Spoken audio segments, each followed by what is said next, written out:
Hello, I'm Ray Heron. This is my Tenere 700. It's done pretty much 40,000 Ks. It has a leaky fork seal. It still has its original suspension. And it's time to do something about that. Exactly what I do, I don't know. But I'm going to give someone a call and hopefully they can lead me in the right direction.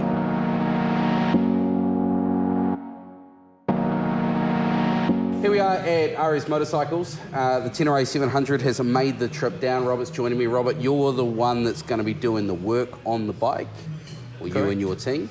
I rang you probably about a month ago now. I've got a leaky fork seal, and the suspension on these on the internet is not good. What's wrong with this bike from factory, and why should we upgrade the suspension? Well, that's a real open-ended question, and it is very generic about all motorcycles that come out of the factory. Well, not all motorcycles, but a lot. All manufacturers have to save money somewhere, and an obvious place to do it, which is hidden from view, is the suspension. You just get on it, you ride it. And obviously, it's set up for a generic rider, whoever that rider may be. I've never met him, but. And so they spring them in such a way and damp them in such a way that they try and make them work for everybody in all conditions. But the reality is, everyone's different. Everyone has different needs from their suspension. So what we do, we make it better. The big thing on these, the rear shock,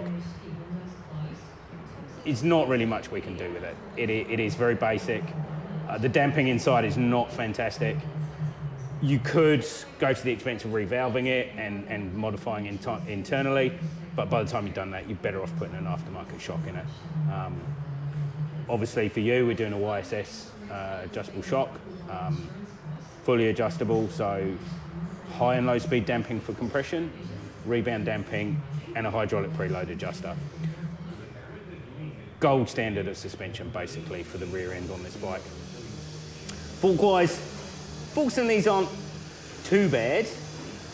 The spring is terrible. The spring is so undersprung for New Zealand riding. I don't know why it's in there. It's almost as soft as an off-road spring, as in something that will go in a WR450 Yamaha. So a short gap on some Teneres is we just drop a spring in. It doesn't solve the damping. So it's kind of a halfway house. Full cartridge kit is ideal, and with YSS coming to the market, it's a lot more cost effective now to put a full drop-in cartridge into a bike and have a great result, which of course you're going to experience. So my call to you was, I need to do something. I need some service work at bare minimum. We need to do something. What do we do? And obviously you guys are YSS. You get you guys from Robert Taylor up in Taranaki. Yep. And you walked me through the options from a service with heavier oil through to what we're doing, which is the best solution possible. Pretty much, yes. Yeah, so, and it is a sliding scale. And obviously, I'm the first to realise that everyone has a budget. Yeah. And sometimes the budget is literally a service, and the best we can, and something we can do is change fork oil weight. So if someone's finding the damping a bit too, is not up to standard, we can either go heavy or lighter to adjust the damping. That's a really good stopgap. And then it's a sliding scale. Springs, we do things called gold valves, so both available from YSS and from another brand, Racetech. And they basically drop inside the fork and they turn a real basic fork into a cartridge style fork. So it gives us more control of the oil flow. And then right up to a full drop-in cartridge. And the same with the rear, start off with a spring, and then you can start talking about basic shocks, which have minimal adjustment, just damping, an overall damping adjuster. And then you go up to the full three-way adjustable like you're having in yours. And it is a sliding scale according to budget, and we can match pretty much. We can do anything to anyone's budget, if that makes sense, within reason. I guess the first port of call is servicing. People just don't service their suspension. Yeah. Well, this has done 40,000 Ks. I appreciate the time you've taken to walk me through the options. We've talked about what we're putting in the bike. Once the work is done, what am I going to expect? I mean, my standard days of riding is up and down State Highway 2 motorways, but I do like to get through the tougher stuff in Karapoti and that sort of, off-road environment. Yeah, look, I think probably for your day-to-day, honestly, yeah, it will feel better. It'll be more comfortable. It'll be more compliant, and it will help the bike steer better. So not only does it make it feel better, but obviously suspension has an effect on dynamically how the bike goes around corners and steers and all sorts of things. The big thing you're going to notice when you take this bike off-road. It will give you more traction. It will handle bumps so much better.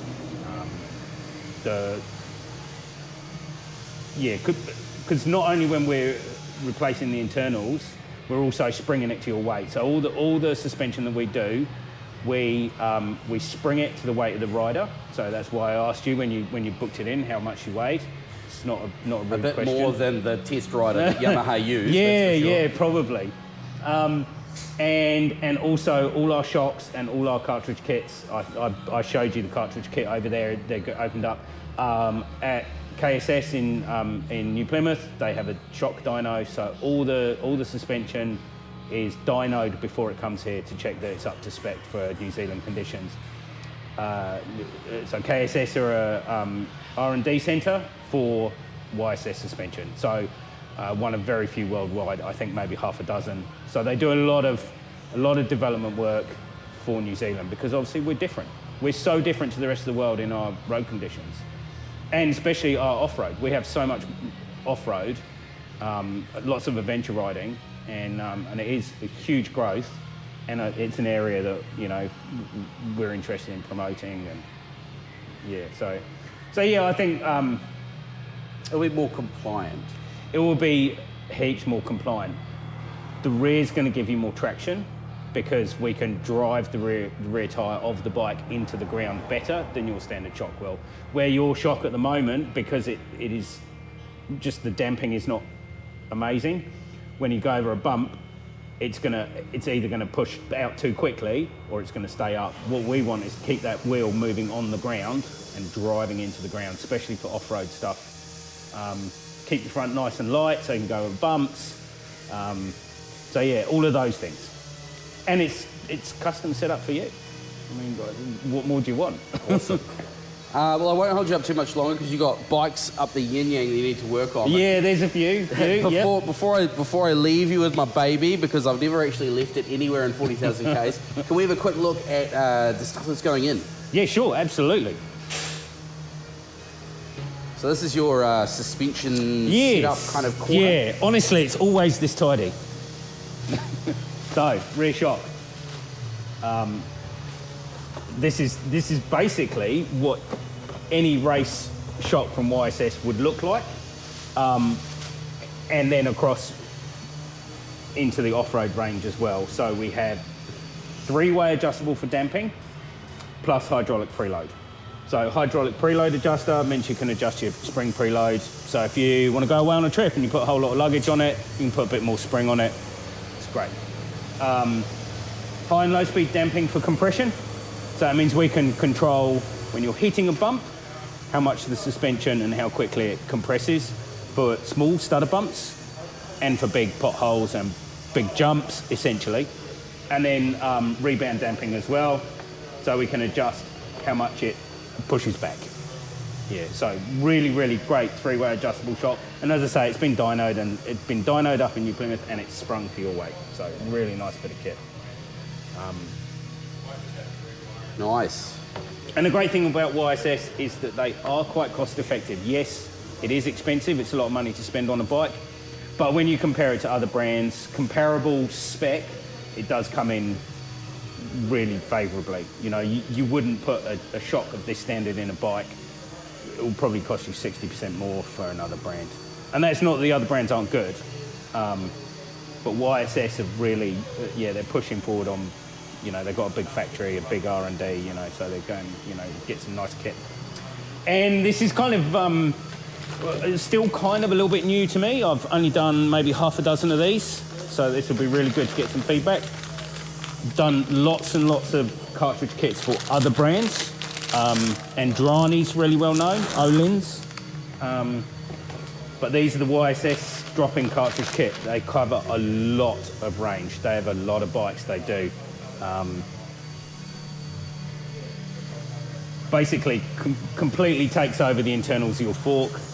We gut your fork basically and drop a whole new internal in it. Rebound adjustable on one side, compression on the other. Very common with lots of forks these days. Obviously sprung to your weight. Nice, huge, great big piston in there. Drives a lot of oil. Gives us really good control. And look, they even tell you it's rebound and compression, so you can't get confused. Beautiful. But yeah, really nice. And of course, you get a full service as well. New oil, new seals, all nice and clean. Be like a brand new fork. Awesome. Robert, Aris Motorcycles, I love your workshop. You got everything here. Thanks so much. I'll let you get back to work, and we'll catch up with you in a week or two. Yeah, no worries. Thanks very much.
Okay, here we are. It's a couple of days later. We're back at Aris Motorcycles.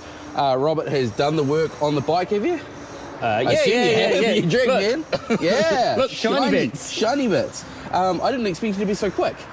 Yeah, no. Well, once it's all the ducks in a row, it's just happened. So. And that bolt that I broke was that was fun. Yeah, that was good.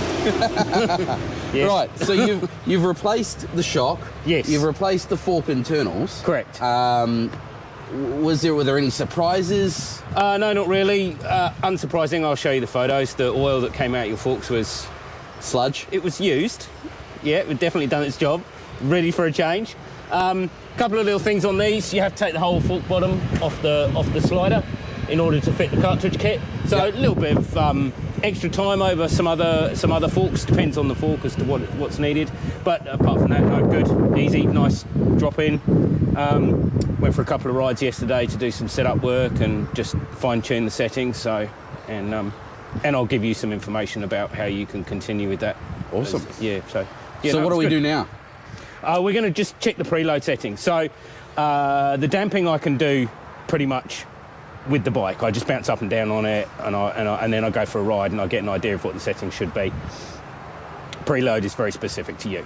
So We're going to put the bike up on the ramp and just check that the preload settings are right. Static sag is good. I just want to check that the rider sag, so that's how much you push into the suspension when you sit on the bike. We're just going to confirm those settings, make any adjustments required, and then you can ride off into the sunset. Awesome, let's do it. All right. So I'll just give you a real quick lowdown on where your adjusters are. So both ends of your bike are now fully adjustable. You've got compression, rebound, and preload on the front.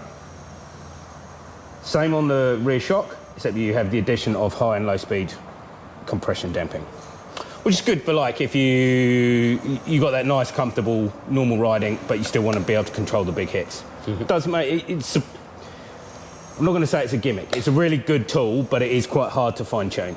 And we'll have a chat about that. And you can I do jumps now? You can do jumps now, yes.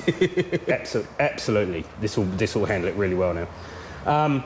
So on the top of your fork, preload adjusters, and then like a lot of modern forks, compression one side, rebound in the other.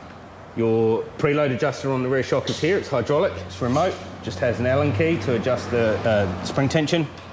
And then the rest of the adjusters, nice and easy to get to. Compression on the top, compression high and low speed on the top, they're both marked. And then down the bottom, you've got the Magic Rebound down part, which is probably one that you're the least likely to want to touch. Rebound is something is kind of we set up, and in theory that should work for you for quite a long period of time. So to clarify, compression is the literal compression, rebound is how it pushes back. Correct, yeah. So compression damping is how much it stops it pushing down. Rebound is how much it pushes you back. I know a lot of bikes, and we find it all the time, the rebound is the big problem. It's too fast, or it's non-existent. Too fast, that's that kick. Everyone complains of getting kicked out the seat when they hit a bump. Dave Moss is the second kid on the trampoline. Second kid on the trampoline, absolutely. So that's the rebound damping is too fast and it pushes you out the seat. And you'll have seen him do it. He has the little, I think he calls it the fail test, and you keep bouncing on it till it controls it. As I said, slightly different with an off-road bike. We actually want a little bit more speed in the front. The rear, we still want it nice and slow and controlled, but the front, because you want to control getting over bumps and stuff, you actually almost want it to push the front in the air as you're riding. So we do speed up the front very slightly. And then when you go to a dirt bike, it's even more extreme, very fast in the front and very slow in the rear. And to basically, you make a chopper out of the bike so that all your drive is in the rear. But anyway, so all we need to do for your bike now is set up the preload settings. So I've set up the static sag. I've set up so it's got, we're going to go roughly a third of the travel. So normally with a road bike, everyone says 10 mil static, 30 mil with the rider on it, or 35 mil. That's good. On most road bikes, you've got about 120 mil of travel. It's a third of your travel. This obviously has a lot more. So we're looking for more like 40 to 50 mil rider sag with you on the bike. So you can see we've got a good solid 20 mil there, maybe even a fraction more. Same on the front. You can see we've got a nice amount of static there. So we're going to just take a couple of measurements, sit you on the bike, confirm that we're in the ballpark, and then you're away riding. Right, that's awesome. Now, so fork's nice and easy because I know that I've already measured that I've got my static, which is 20 mil. So we've got 190 there, 190, and pick any point on the rear of the bike, somewhere that's convenient, as long as you measure from the same place both times. 190 and 520. Right, 190, 520. Oh, it's been a day or two since I've been on here. All right, so yep, sit up with your feet on the pegs.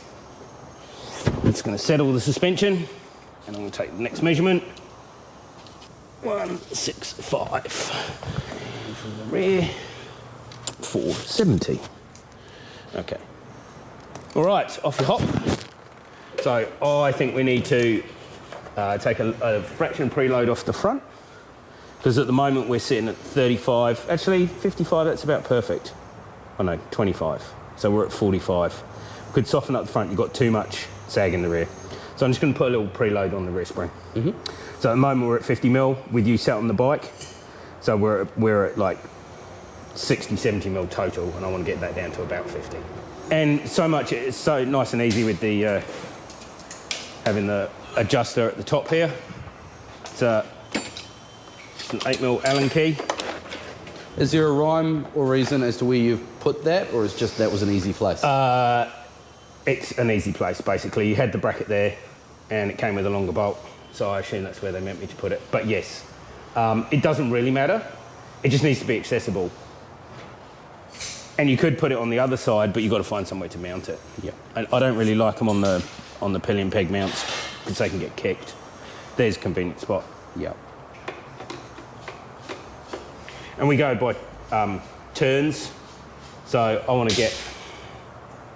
It's not a direct acting thing, but roughly one turn is 2 millimeters. So, oh, hang on. Yeah, we'll just put a few turns on. So I'm gonna go one turn, 1.5, 2, 2.5, 3, 3.5, 4, 4.5, 5 turns. And I'm just going to take a couple of turns off the front as well. I just want to balance the bike up a little more. Oh no, the logo's upside down. The logo is upside down. I did notice that.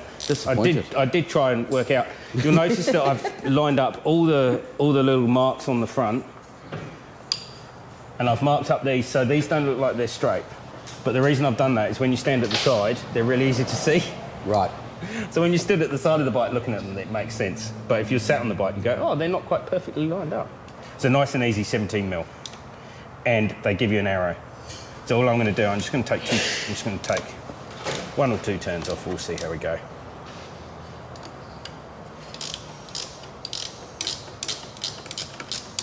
That's one.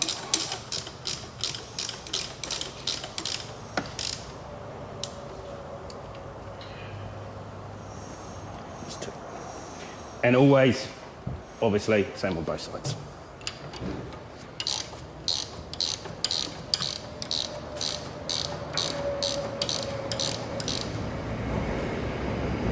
Look at that, spot on. Right. Now we're going to remeasure.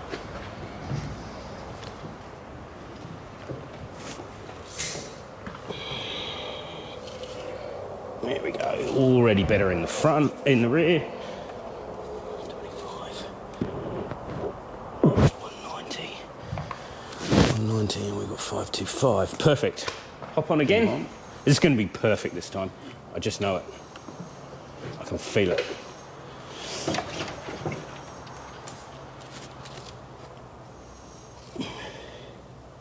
Yeah, there we go. 155.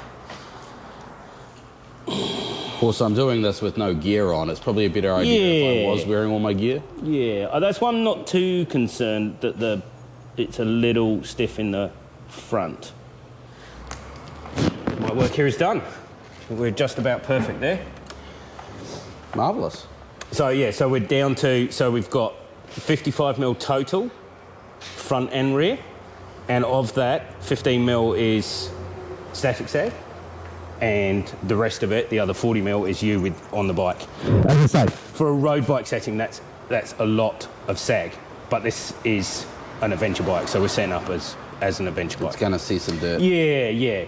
Like if you owned exactly the same bike, and you were 100% road, and you had road tyres on it, and you never saw dirt, I would set it up quite differently. Mm-hmm. This is kind of a compromise, but an adventure bike is a compromise, let's face it, you know. A big compromise. Yeah, like you couldn't go do Romaniacs on this, although someone has on one of these. But the same thing is, I couldn't take my 200 gas down the motorway because it wouldn't do 100 kilometres an hour. So, horses for courses. We're trying to get the best setting we can possible. Brilliant. So yeah. Nice. Wow, that's amazing. So we've got new shock, new fork internals, all set up, everything new there. All I need to do now is take it back home, put a few bolts in it, and we can test it, which we're going to do in the next video. So thank you very much for your efforts. efforts. Thanks for coming over. Thanks to Aris Motorcycles. If you're in the Wellington region, come see the guys, get your stuff done on your bike because they are very, very well equipped. And you can tell that Robert's a nice guy. I'll take that. Thank you very much to YSS New Zealand, Robert Taylor up in Taranaki. Really appreciate your work. For more on this, check out motonz.com or the latest edition of Kiwi Rider at kiwirider.co.nz.